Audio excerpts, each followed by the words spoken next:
Le soleil se couche sur l'étendue rocailleuse.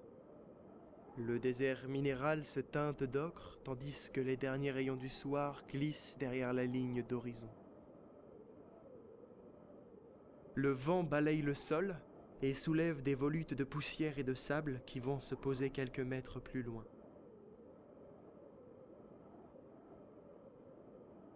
Son haleine chaude murmure l'histoire des pierres, la légende aride du désert.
Elle est belle. Voilà ce que l'on se dit lorsqu'on la voit pour la première fois. Et pour la deuxième fois. Et pour la troisième. Ses yeux clairs ne voient plus le monde depuis qu'ils se sont brûlés en observant le soleil danser avec la lune au cours d'une éclipse. On se retourne quand on la croise. Puis quand elle disparaît, on ferme les yeux, on inspire à grands coups, espérant capter quelques effluves de son parfum qui n'ont pas encore tourné au coin de la rue.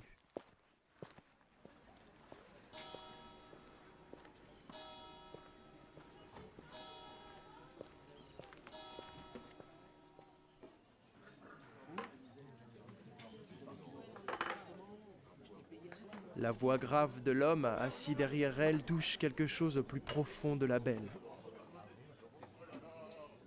Elle veut l'entendre encore, et encore, et encore.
La ville laisse couler sa masse sombre vers le port. Quelques fenêtres sont éclairées, mais la plupart sont dans le noir. Près des quais, certains bateaux ont des lampes allumées à l'avant. Il y en a d'ailleurs un qui quitte l'anse et s'en va vers le large. Il laisse derrière lui une traînée d'écume brillant sur l'étendue obscure et liquide. Au-dessus, le ciel est pur. Il est d'un noir d'encre, parsemé d'une myriade de points lumineux. Et se rapprochant peu à peu de l'horizon, il y a la lune, gigantesque disque argenté se reflétant dans les flots. La belle reste face à la fenêtre, tenant dans ses bras l'homme à la voix grave qui lui décrit le paysage. Elle sent sa force, elle sent la douceur de sa peau et l'odeur acide de sa transpiration. Elle vient de prendre une décision. Ce ne sera pas la dernière nuit. Elle veut rester avec lui et voir le monde à travers ses paroles.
La quiétude de la nuit est troublée par le tintement des cloches, alors qu'une odeur de fumée emplit l'air au-dessus de la ville.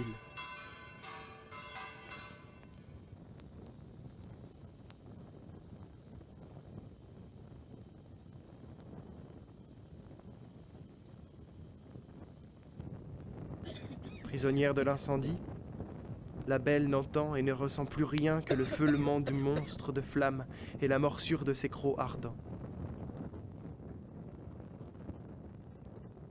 Ignorant la brûlure de l'incendie, l'homme à la voix grave a retrouvé sa belle dans la fournaise et l'a sortie du brasier.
L'homme à la voix grave a sorti son amante du brasier juste à temps.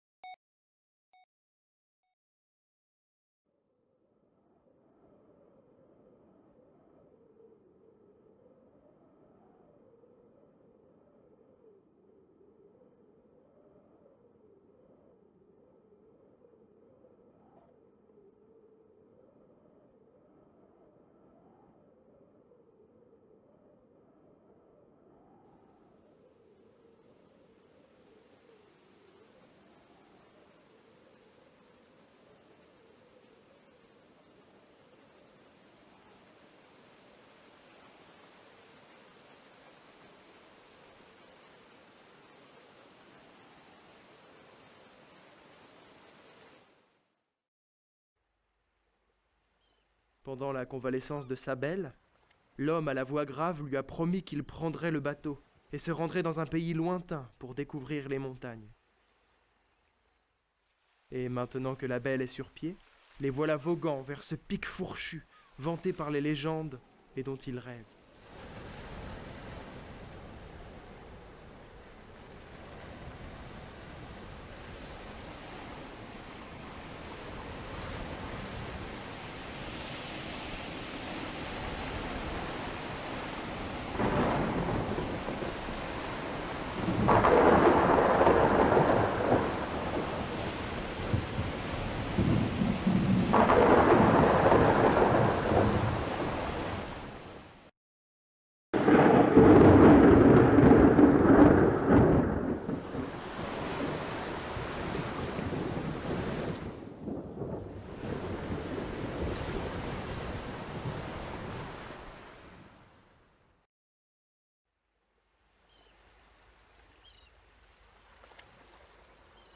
La mer s'est apaisée.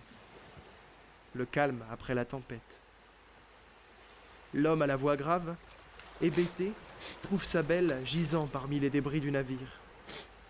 Elle est morte, et le monde entier autour de lui perd sa saveur.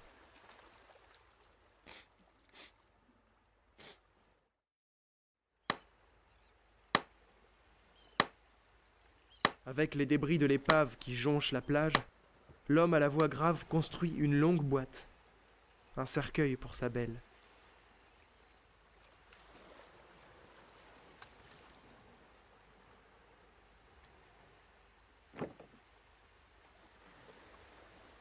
Il se met en route.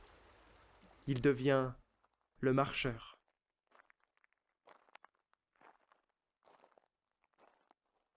Il conduira sa bien-aimée, comme il l'avait promis, par-delà les dunes, le désert et les montagnes.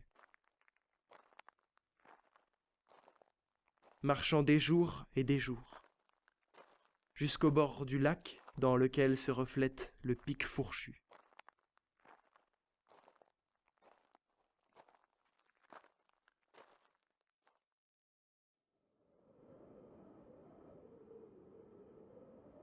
Nous y sommes, ma belle.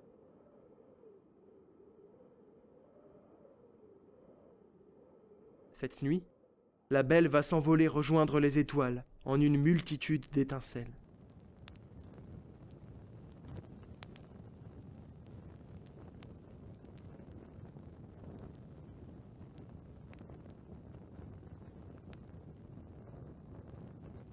Le marcheur fait ses adieux à son amante. Des larmes roulent sur ses joues.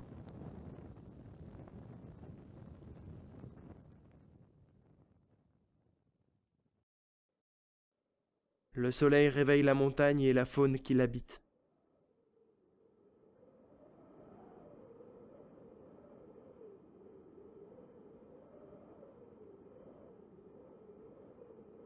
La belle s'en est définitivement allée, laissant le marcheur seul au bord du lac.